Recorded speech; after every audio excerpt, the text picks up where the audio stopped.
ये है techno pop 8 and ये है Tecno Spark Go 2024। Tecno Spark Go launch करने के बाद कंपनी ने लॉन्च किया टेक्नो पॉप 8 ठीक एक महीने बाद, और दोनों सेम प्राइस में आते हैं। पर इन दोनों में से बेस्ट कौन है ये आज बताने वाला हूँ, क्योंकि काफी दिनों से हम इन फोन्स को यूज कर रहे हैं। आई नो वीडियो थोड़ी सी लेट है क्योंकि यार देखो कंपैरिजन में थोड़ा सा टाइम लगा है और अभी दूसरे फोन्स पर भी काम चल रहा है, और हमेशा की तरह ट्रस्टेड रिव्यू मिलने वाला है। वीडियो शुरू करने से पहले एक छोटी सी चीज बता दूं जो कि मैंने अपने लास्ट कंपैरिजन में भी बताई थी। यहाँ पर देखो कंपनी ना फर्जी मार्केटिंग कर रही है। मतलब ये लोग ना बॉक्स पर वेबसाइट पर बड़ा सा लिख देते हैं 6GB रैम 8GB रैम, लेकिन एक्चुअल में वो होती नहीं है। यहाँ पर सारा खेल मार्केटिंग का है। इन्हें पता है कि लोग रैम के पीछे पागल है। अब अगर रैम ये दिखा देते हैं किसी भी तरह से कि रैम ज्यादा है तो लोग ज्यादा अट्रैक्ट होते हैं फोन्स की तरफ। अब यहाँ पर देखो एक्चुअल में सिर्फ 4GB रैम दी हुई है एंड 4GB वर्चुअल रैम है। अब वर्चुअल रैम क्या होती है, जो कि स्टोरेज से निकाली जाती है। वर्चुअल रैम की रीड एंड राइट स्पीड कभी भी एक्चुअल रैम के बराबर नहीं होती, दिन रात का फर्क होता है। वर्चुअल रैम एक्चुअल रैम को सिर्फ थोड़ा बहुत सपोर्ट कर सकती है, इसको ज्यादा सीरियस लेने की जरूरत बिल्कुल नहीं है।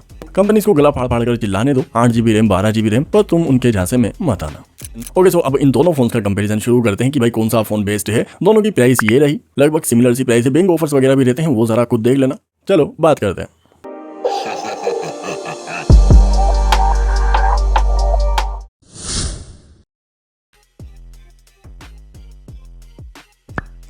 डिजाइन की बात करें तो पीछे से दोनों में ही देखो आईफोन की लुकिंग दी गई है, जस्ट लाइक सस्ता आईफोन।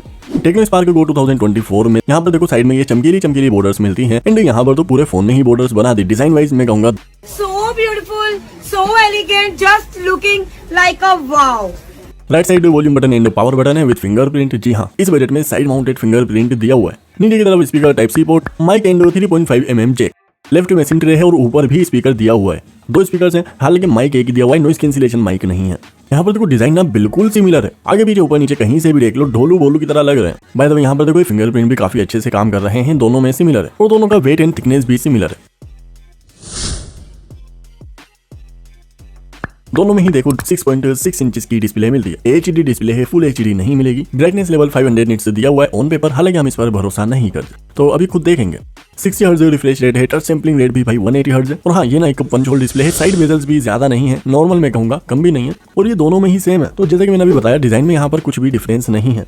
ओके, अब बात करते हैं वीडियो क्वालिटी की, क्योंकि देखो इन फोन को हमने अदर फोन्स के साथ कंपेयर किया है, तब हमने पाया कि इनकी डिस्प्ले काफी ब्राइट थी, और जब हमने इन दोनों फोन्स को कंपेयर किया तो यार दोनों की डिस्प्ले ब्राइटनेस लेवल सेम है। दोनों ही फोन्स की जो वीडियो क्वालिटी है काफी अच्छी आ रही है। मैक्सिमम ये यूट्यूब पर आपको 1080p वीडियोस दिखा देगा। इसके अलावा 720 पिक्सल पे ये HDR वीडियोस भी प्ले करता है। यस, सो ओवरऑल यार वीडियो एक्सपीरियंस काफी अच्छा रहने वाला है। ओके, अब जरा इनका स्पीकर टेस्ट भी कर लेते हैं। और सो देखो दोनों में ही 2 स्पीकर से दिए हुए हैं। मैंने इसे टेस्ट भी किया और फाइनली मैं सर खुजालने पर मजबूर हो गया, क्योंकि दोनों में कोई डिफरेंस नहीं मिला। यार जब कोई डिफरेंस देना ही नहीं था तो फिर टेक्नो पॉप 8 लॉन्च ही क्यों किया। बात तो सही है। चलो आगे बढ़ते हैं, कुछ तो मिलेगा। ओके, अब बात करते हैं कैमरे की, विच इज वेरी इंपॉर्टेंट।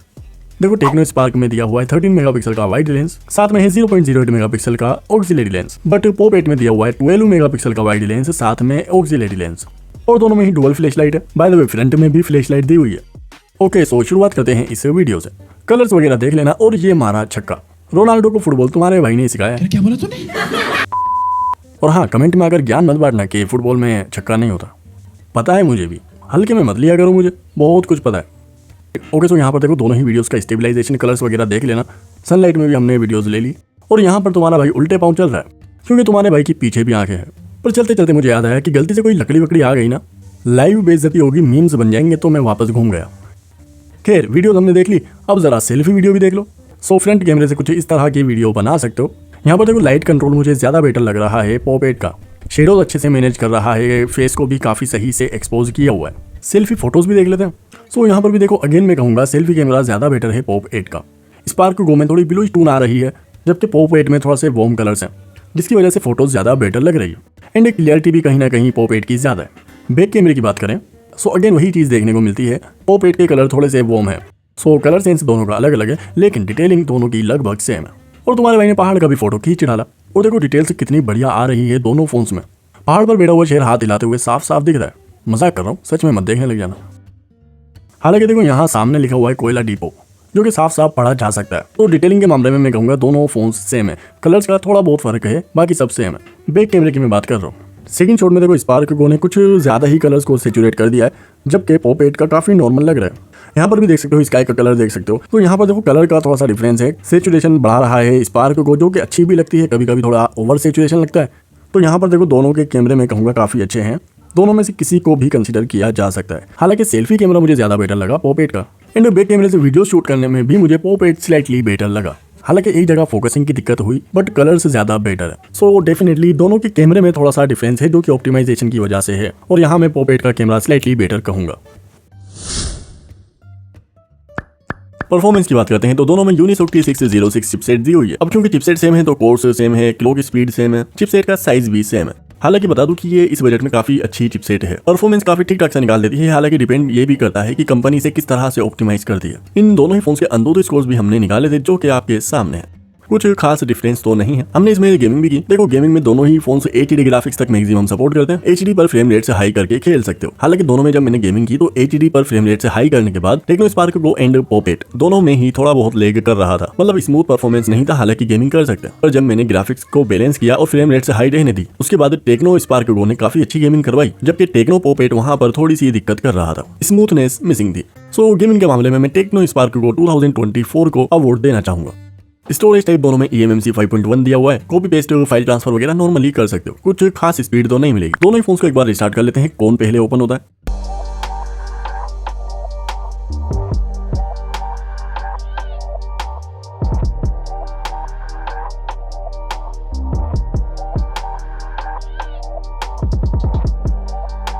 इसके अलावा हमने ऐप ओपनिंग ऐप क्लोजिंग भी करके देखी। तो नॉर्मल जो हमारे डेली टास्क हैं वो इजीली ये पूरे कर देते हैं। और यहाँ पर एक छोटा सा डेमो में दिखा देता हूँ कि कौन सा फोन ऐप ओपनिंग फास्ट कर रहा है या दोनों बराबर है। वैसे इतनी मेहनत करने के लिए मेरे लिए एक सल्यूट तो बनता है।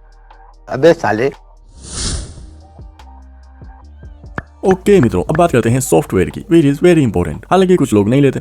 देखो एंड्रॉइड 13 दोनों में ही दिया हुआ है, और दोनों में ही ये गो एडिशन है, मतलब कि एंड्रॉइड 13 के फुल फीचर्स नहीं मिलेंगे। ये बातें ना देखो कुछ लोग नहीं बताते हैं, बट ऐसा है। सो काम चलाओ एंड्रॉइड 13 मिलेगा। हालांकि इसमें हमारा काम चल रहा है। दोनों ही फोन्स में देखो एंड्रॉइड 14 का अपडेट मिलेगा या नहीं, इसके बारे में कंपनी ने कुछ नहीं बताया, पर हाँ 2 साल की सिक्योरिटी अपडेट के लिए कहा है दोनों में।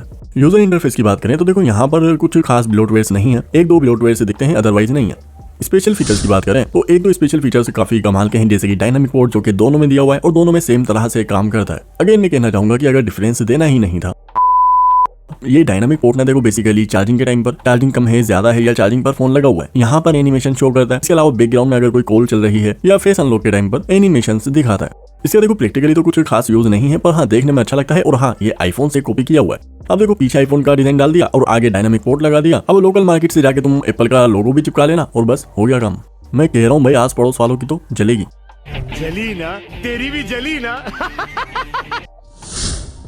ओके, अब बात करते हैं बैटरी की। देखो 5000 mAh की बैटरी दोनों में डाली हुई है, एंड 10 वोल्ट का चार्जर दोनों में दिया हुआ है। पर अगर बात करें बैटरी बैकअप की, तो बैटरी बैकअप मुझे कहीं ना कहीं टेक्नो स्पार्क गो 2024 का बेटर मिला है। टेक्नो पॉप8 में पता नहीं हीटिंग भी कोई हमें नहीं मिली, बट फिर भी इसकी चार्जिंग फास्ट ड्रेन हो रही है, चार्जिंग थोड़ी जल्दी खत्म हो गई। यहाँ टेक्नो स्पार्क गो 2024 80 या 90% तक पहुंचता है, ये भाई साहब पूरी 100% खत्म कर देता है। तो लगभग इतना डिफरेंस है। और जब वो टेक्नो स्पार्क गो 2024 का मैंने रिव्यू किया था, तब मैंने बताया था कि भाई इसकी केबल कंपनी ने काफी छोटी दी है। यही सेम चीज इन्फिनिक्स स्मार्ट 8 के साथ भी थी। और अभी जब मैंने इन दोनों फोन्स की केबल कंपेयर की तो भाई सेम साइज है, मतलब टेक्नो पॉप8 की केबल भी छोटी दी गई है। इन चीजों पर बहुत से लोग दिमाग नहीं लगाते हैं, पर भाई मेरा काम है बताना, जो मैंने बता दिया। ओके, अब बात करते हैं कनेक्टिविटी की। दोनों ही फोन से देखो 4G है, 5G इस बजट में फिलहाल तो भूल जाना। पर अच्छी चीज मुझे ये लगी कि डुअल बैंड वाईफाई दिया हुआ है, एंड ब्लूटूथ कनेक्टिविटी भी काफी अच्छी मिली। इसके अलावा FM भी सुन सकते हो, 3.5 mm का गड्ढा दिया हुआ है नीचे। ओके भाई और उनकी बहनों, हमने दोनों फोन्स को कंपेयर कर लिया है। अब यार ओवरऑल अगर बात करूं, दोनों फोन्स काफी ज्यादा सिमिलर है। कैमरे में हमें मामूली सा डिफरेंस मिला, एंड हमने जब गेमिंग की तो गेमिंग एक्सपीरियंस मुझे टेक्नो स्पार्क गो 2024 का थोड़ा सा बेटर लगा एज कम्पेयर टू टेक्नो पॉप8। और डिजाइन वाइज यार देखो मुझे दोनों ही फोन्स अच्छे लगे हैं। दोनों में ही पंच होल डिस्प्ले है, side mounted fingerprint, design, weight, thickness सभी कुछ सेम है। पर हाँ रैम का फर्क है, रैम यहाँ पर थोड़ी सी ज्यादा है, 4GB वर्सेस 3GB। हालांकि परफॉर्मेंस में मुझे ऐसा कुछ फील नहीं हुआ। और हाँ ये 200 रुपये सस्ता है, तो देख लेना दोनों फोन से काफी सिमिलर है। अब जो भी परचेज करना चाहो कर सकते हो। जो इनमें थोड़ा बहुत कंपैरिजन था वो मैंने बता दिया, और बहुत ज्यादा डिफरेंस तो भाई कंपनी ने डाला ही नहीं, तो कहाँ से बताऊं। चलो बस आज के लिए इतना ही, मिलते हैं अगली वीडियो में, तब तक के लिए गुड बाय, जय हिंद।